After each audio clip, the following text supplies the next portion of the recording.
It's interesting because I think they can get real creative on that defensive front there, John. I mean, I remember back in the day, the Giants had a similar kind of defensive front where they ran a NASCAR package, and they would kick one of their pass rushers to the interior. Could you see the Eagles employing, having Reddick kind of creep up, maybe 5 down linemen, a Brandon Graham or a Derek Barnett maybe kicks inside, along with the Jordan Davis and a Fletcher Cox, and now they're just going all out blitz. Yeah, I don't know if they're going to blitz a lot, Rick, and that's going to upset Eagles fans. They don't want to blitz a lot. I'll say that. They don't want to. They want to be able to get home with their 4 rushers.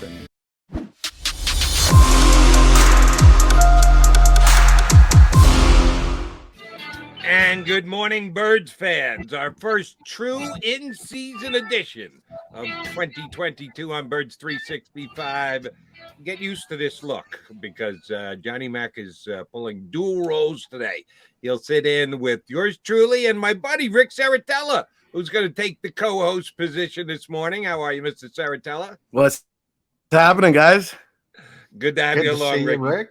Thank you much. And Johnny Mac, sitting in a guest chair today. We'll pick his brain for half an hour before he has the exit stage left and go hear from Nick Sirianni and get some grass time with the Eagles on their first practice of the year. J-Mac, prior to getting it underway and actually getting in some practice reps today, the Philadelphia Eagles, who we praised all offseason about the fact that they made no changes on their coaching staff, they came back en masse, which just never happens in the NFL.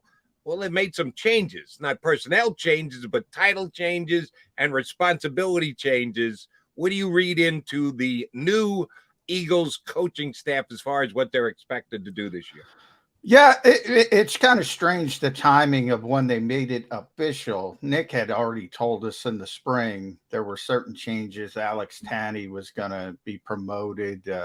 People might remember him as a former NFL quarterback. I always say, watching him in drills, he might have the best arm on the team still.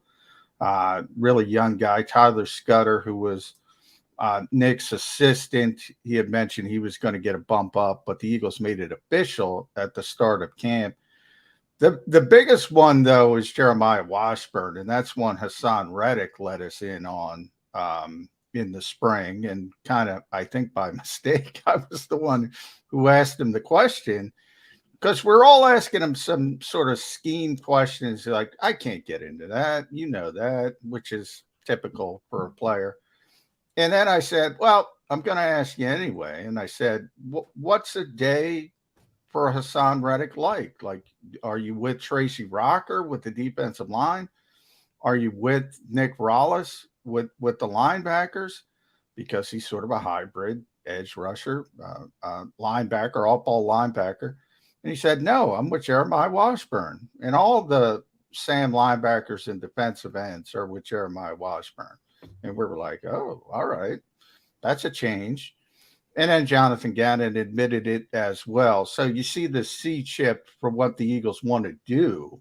And a lot of that has to do and relates to Jordan Davis and their ability to play more of those multiple fronts, whether it's going to be odd man fronts. You're going to see 5-2 overhangs, as Jonathan Gannon says. You're going to see some 3-4 looks, traditional. You're going to see some 4-3 as well. So I know a lot of Eagles fans get caught up in those old tropes. They don't matter anymore. They really don't, because what they're trying to do is play a Vic Fangio defense.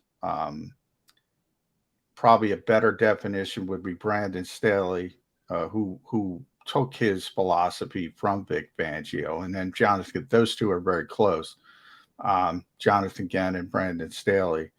That's what the Eagles are going to try to do. We're going to see how it shakes out, but they're going to hide that until week 1, man. They are obsessed.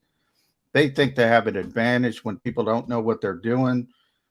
And then you go back to last year with the Atlanta Falcons. They looked so good in week 1. So they were like, yeah, we were right. They didn't know what we were doing. Now, I think the ensuing 6 weeks, guys, proved that the Falcons were just a bad football team that was poorly prepared with a rookie coach. They ended up starting 2-5. So I don't think they fooled people as much as just had a nice spot to begin the season. but the Eagles think they have an advantage, so they're going to play coy. But that's what's going on, and the best indication of that is the shift in the coaching staff. Jeremiah Washburn coaching the defensive ends, outside linebackers. It's interesting because I think they can get real creative on that defensive front there, John. I mean, I remember back in the day, the Giants had a similar kind of defensive front where they ran a NASCAR package, and they would kick one of their pass rushers to the interior. Could you see the Eagles employing, having Reddick kind of creep up, maybe 5 down linemen, a Brandon Graham or a Derek Barnett maybe kicks inside, along with the Jordan Davis and a Fletcher Cox, and now they're just going all out blitz? Yeah, I don't know if they're going to blitz a lot, Rick, and that's going to upset Eagles fans. They don't want to blitz a lot. I'll say that. They don't want to. They want to be able to get home with their 4 rushers, and they weren't able to do that as much as they would have liked last year. And then you have to blitz a little bit more. But if they have their druthers, they don't want to blitz much. Now, for years, when Jim Schwartz was here, they would kick Brandon inside with that, as you were saying, that NASCAR type package, and try to take advantage in key pass rushing situations. I think it's going to be more of that overhang look with as I said, with Hassan Reddick and Josh Sweat would be the main 2 guys. The most interesting part to me is what's the interior going to look like? Besides, early downs, Jordan Davis is going to be in the middle. You know that. Who's playing next to him in that 4-eye sort of technique? Could be 5, could be, they could do a little bit tweaking from there. They have a lot of options because of the depth. You could put Davis, Cox, Hargrave on the field at the same time. You could put Brandon in there if you want to go a little bit lighter, get a little bit more of a pass rush. You can put Derek Barnett out there. I know Jody Mack's not going to like that, but you can use that as well. Milton Williams, how do you get Milton Williams on the field? Maybe he plays a little bit more 5. So they have a lot of depth. To me, the most interesting part is who's going to play on the interior in those 5-man looks the most in pass rushing situations versus run situations. But Reddick, I mean, look, they're not paying him $15 million to play off-ball linebacker. He's going after the quarterback. He's gonna be, I mentioned Fangio, Khalil Mack. That's his role. That's his role. Now, think about what Brandon Staley did this offseason. Who the Chargers go get? Khalil Mack. That's a really, I'm not sure Reddick's that high level of a player. There aren't many. That's not an insult to Reddick, but that's the type of role he's going to have with this team. Jono, and thank you for reminding me on how adept the Eagles were at hiding what they were going to do going into week 1 last year, and that being the reason that they smoked the Atlanta Falcons. They think that. I'm glad that the Eagles think that, because it's going to work the exact same way again this year when they smoke the Detroit Lions.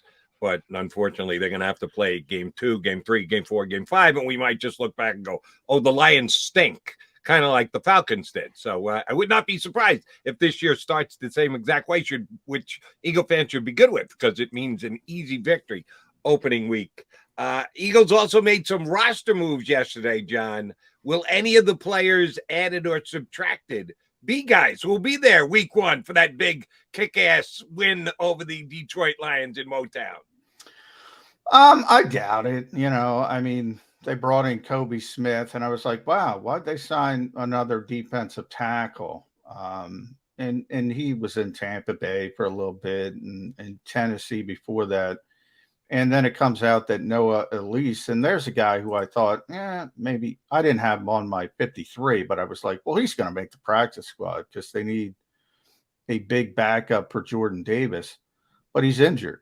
And all of a sudden he gets waived injured. That was part of his problem in college as well. So, that's a little bit of a disappointment, I would think, because that's an undrafted player. You always look at undrafted players and say, all right, he's got a chance to surprise. And I thought he was one of the guys, and Rick could probably talk about him better than me with his experience with the draft. but he was one of those guys who I thought he's probably going to be here, probably going to be on the practice squad. And all of a sudden, he doesn't even make it to day one of training camp. So that part's a little disappointing. Then they signed a tight end. I don't even know if it's official yet, but his agent confirmed it. And that's Jaden Graham, who's been with the Falcons for 3 or 4 years as sort of a deep reserve. We know we've been talking about it. Jody, you and I have been talking about they need a backup to Dallas Goedert badly, and you can't just count on Grant Calcateria and assume, well, he's going to be fine as a 6th-round pick.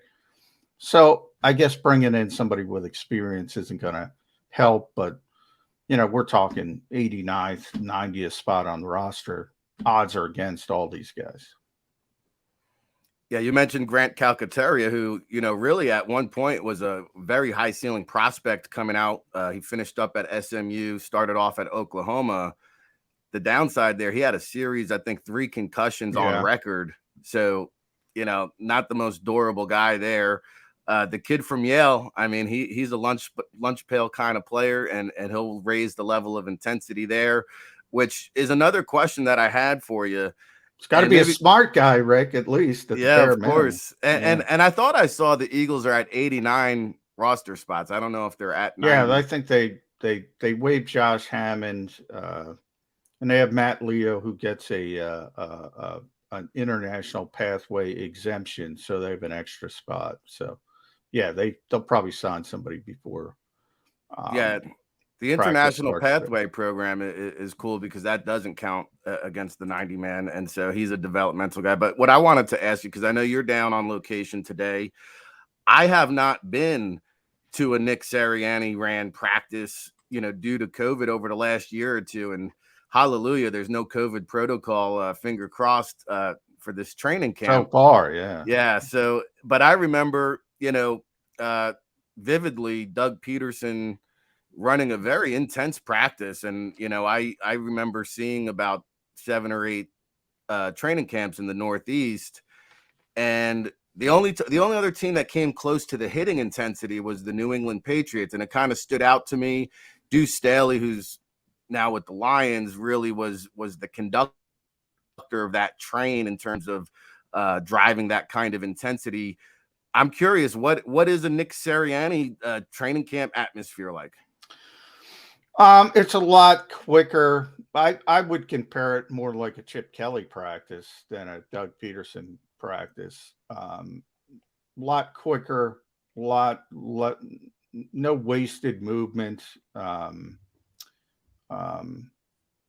They're going to teach inside rather than outside for the most part. In other words, if somebody makes a mistake, they're not going to stop it and talk for 10 minutes. They're going to run the next play and then do it in film work.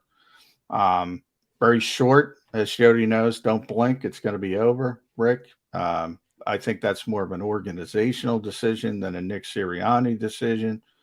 So it's a little bit faster paced, less physical, more of a modern practice, I would call it. You're right. I think Doug was as old school as you can get. I mean, Harbaugh probably more so. Belichick, as you mentioned, probably more so. And then maybe Doug was third on that list. So a lot less physical, quicker though, I would say.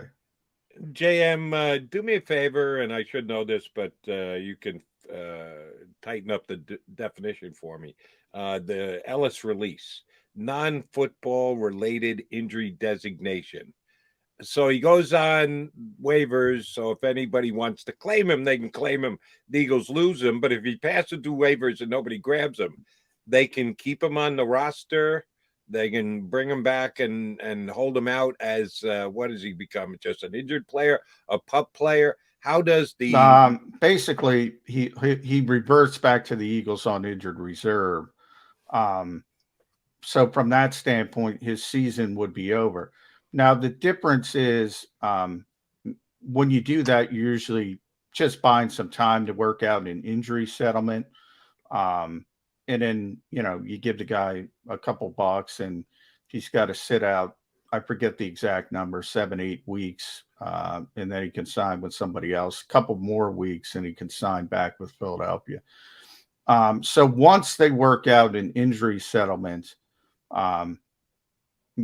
the clock will start and he'll be free to go somewhere else. But the non-football injury part of it is he got hurt away from the facility, basically, away from doing his work for the Eagles. So it might be in the weight room, might be something of that nature. Might have been running, might have strained his hamstring, and they knew he was going to be out for 3-4 weeks. And, they need bodies for practice. And so that's sort of the injury designation, non-football injury. So he'll revert back to the Eagles, assuming nobody picks him up on waivers, which is probably going to happen. Then they'll work out an injury settlement from there.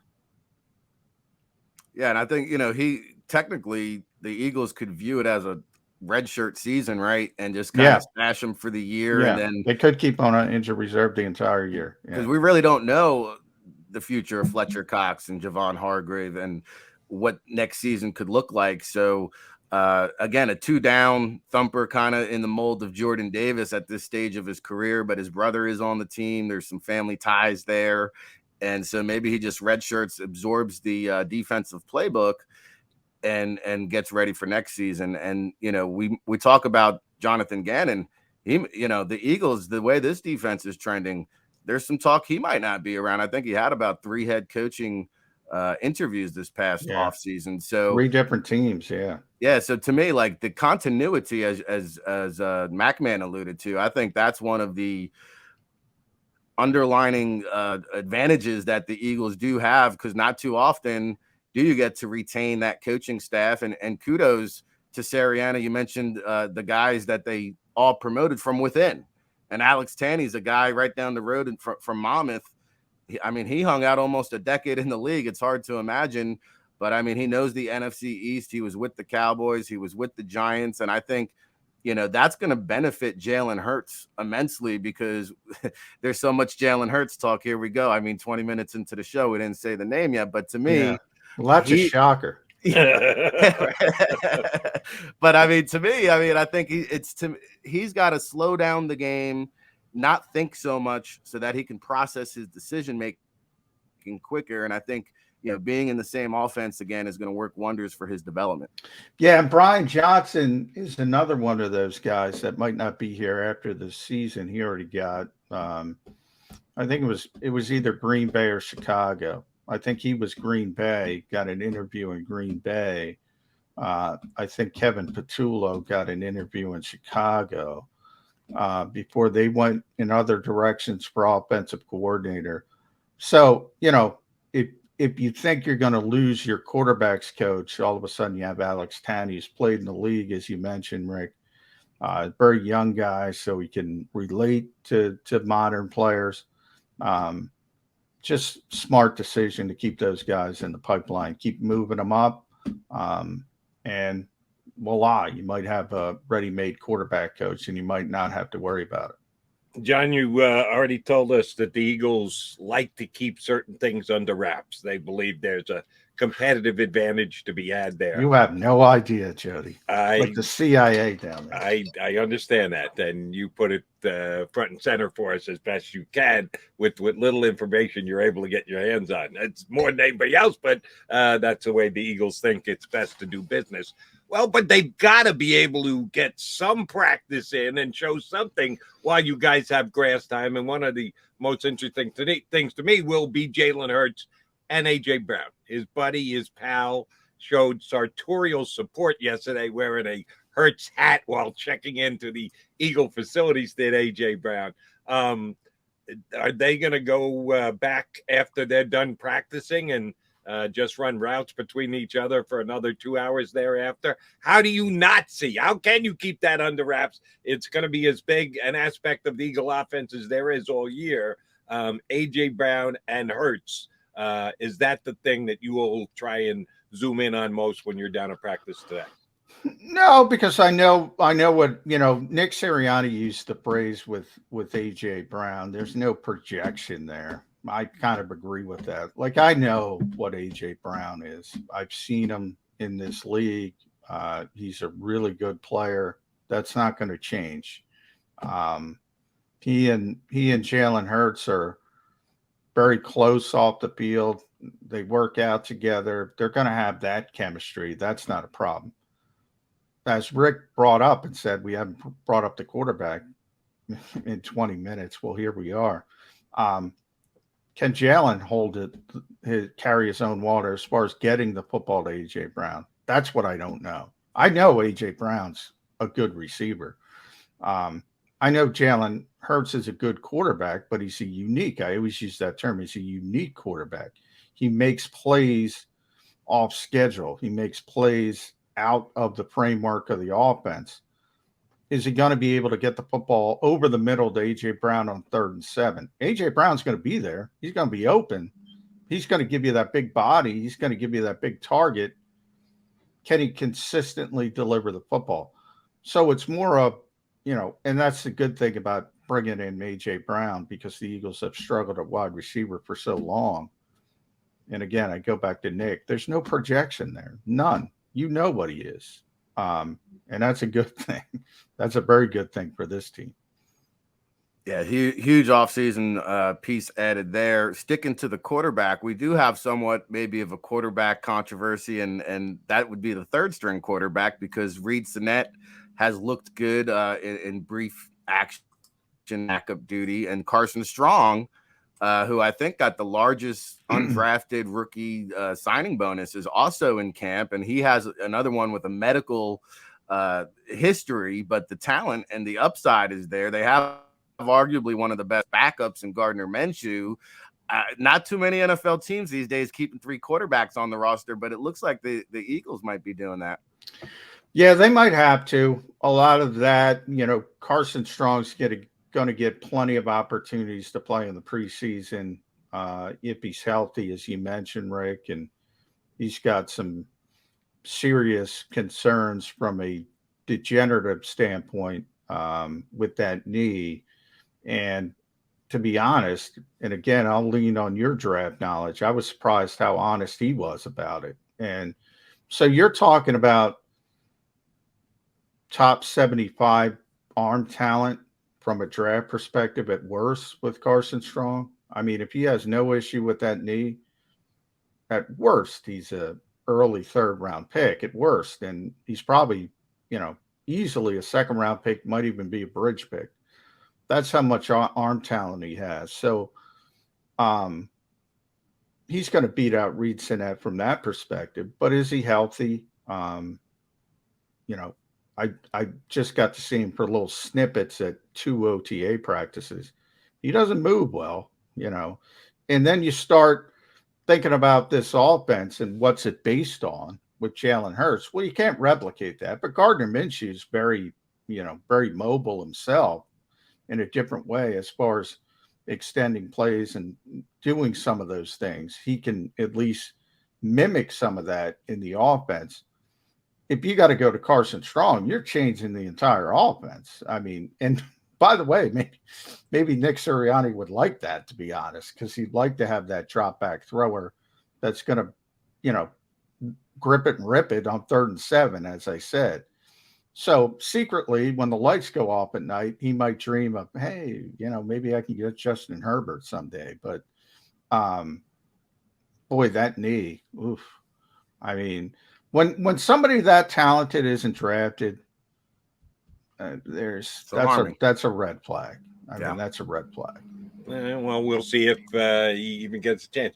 I'm going to make a prediction here. His knee will be fine if he's standing on the sidelines. Not going to be an issue if he's not actually in a game. Johnny Mac, I got to ask about this because we've been talking about it since last season ended here on Birds 365. The Eagles running back position, looking at what they did last year and projecting forward to this year. Jordan Howard, free agent, end of the year. And the Eagles didn't re-sign him shortly after the year or once camp opened up or during this downtime and vacation. Well, now they're back in camp. Jordan Howard's still not signed by the Eagles, and we kid that, well, basically they can sign him anytime they want because nobody else around the league seems to want to sign him. He comes back to the Birds whenever they have a need. Well, apparently he's going to get a workout for the New Orleans Saints. And the Saints, with Alvin Kamara potentially being suspended at some point early on in the season, may actually have a spot for a running back in their backfield.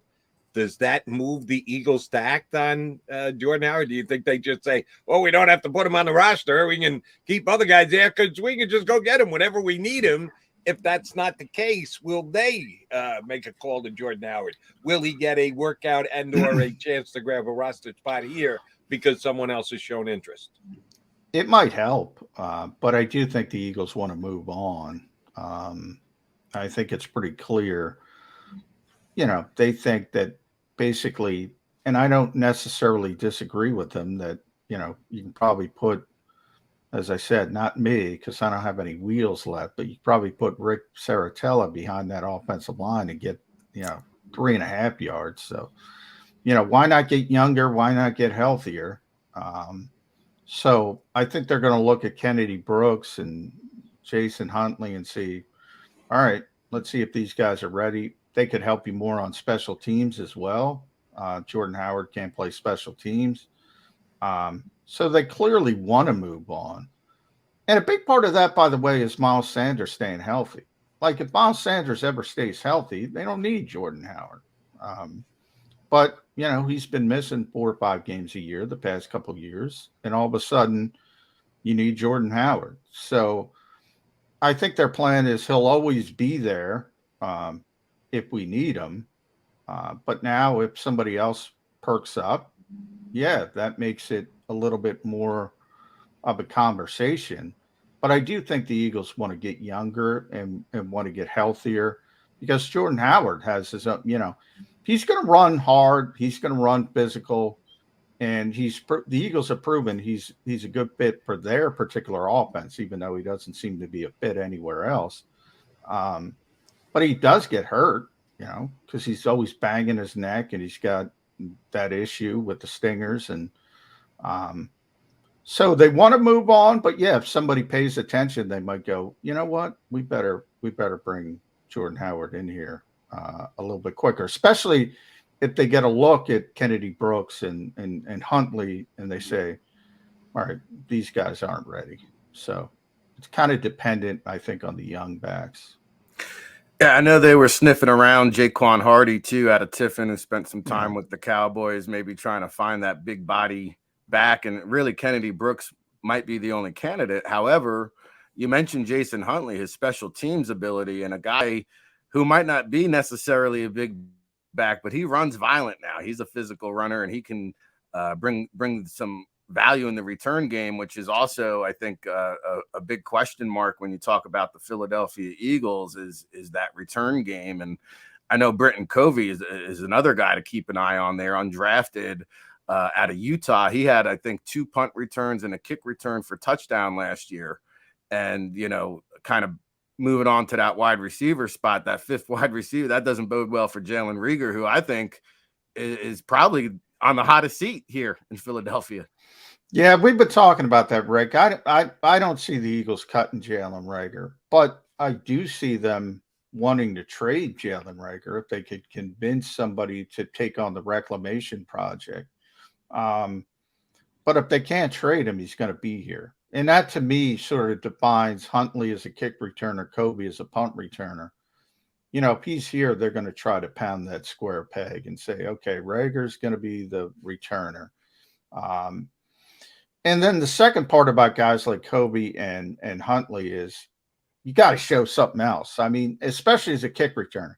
In the modern NFL, you might get 2 kick returns a game. I think the Eagles average exactly 2 kick returns a game. That's it.